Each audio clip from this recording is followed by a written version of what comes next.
Os 7 sacramentos da igreja são 7 canais que o próprio Cristo instituiu para que a sua graça chegue até cada um de nós. Então, o batismo, a crisma, a Eucaristia, a confissão, a ordem, o matrimônio, a unção dos enfermos, são canais que descem da cruz do Cristo crucificado e irrigam a igreja com a graça de Deus. Você pode perceber que os sacramentos, eles nos acompanham desde o nascimento até a morte e dão a nós a vida espiritual e nos traz a santificação. Nascemos para a vida natural, então pelo batismo nascemos para a vida sobrenatural. Crescemos, viramos adolescentes, jovens, vamos enfrentar o mundo, então recebemos o sacramento da crisma, o sacramento do Espírito Santo, para ser soldado de Cristo. Não é? Depois enfrentamos o mundo do pecado, então temos a confissão para nos lavar do pecado, limpar a nossa alma. Somos fracos na caminhada da vida, precisamos do alimento espiritual, então temos a Eucaristia. Depois, na decisão da nossa vida profissional, da nossa vida, né, no estado de vida, quem vai para a vida de casado recebe então um sacramento especial do matrimônio, para que tenha a força de viver o matrimônio, constituir uma família, educar os filhos, viver a fidelidade conjugal, que é tão difícil, com a graça de Deus. Quem opta por uma vida celibatária para servir exclusivamente a Deus, ao reino de Deus, então recebe um sacramento especial, a ordem. O sacramento que é aquele que imita Jesus Cristo mais de perto. Jesus Cristo foi celibatário.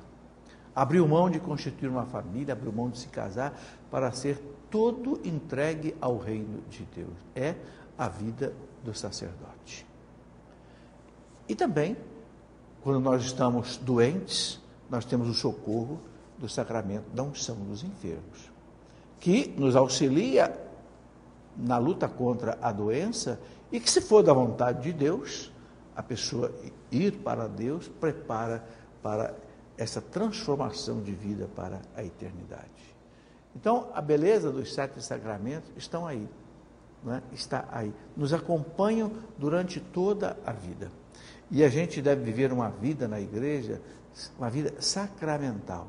Quando o sacramento da igreja nos toca, é Cristo que nos toca. Porque quando a igreja batiza, é Cristo que batiza. Quando a igreja te crisma, é o Cristo que te dá o Espírito Santo. Quando o sacerdote perdoa teus pecados pela confissão, é o Cristo que perdoa os teus pecados pela confissão. E assim por diante. Não é? Na Eucaristia, é o próprio Cristo presente no pão, no vinho consagrado, para remédio e sustento da nossa vida.